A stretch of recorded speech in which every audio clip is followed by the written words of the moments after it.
It's highly controversial. Hydraulic fracturing, or fracking, is an oil and gas recovery technique that's spreading across the country and worrying millions of residents. Fracking extracts fuel locked in tight rock formations deep within the earth, using explosions and highly pressured water containing dozens of chemicals. It's those chemicals that many fear seep into drinking water supplies. Don't drink this water. The Oscar-nominated documentary Gasland put a spotlight on communities impacted by what they believe are the destructive effects of fracking and the wastewater it produces. But water contamination isn't their only concern. Add earthquakes to the growing list, along with structural damage to homes. Here in earthquake-prone California, the idea of fracking is especially frightening to people who live near oil fields and active fault lines, like these in Windsor Hills, a section of Los Angeles.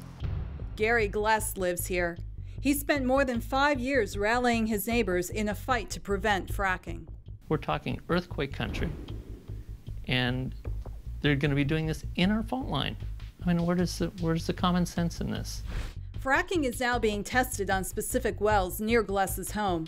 He says standard drilling alone has caused expensive damage to his house and is worried what could happen if fracking is added to the mix. We had to replace this whole window because of the movement. It cracked all the way through. I noticed this crack in the wall, and as I followed it down, I crawled underneath the house to find out my foundation is cracked.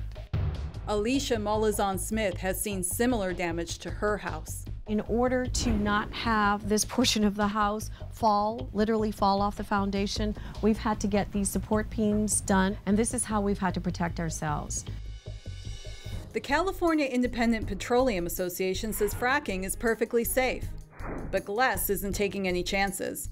He and his neighbors have band together to stop any fracking near their homes.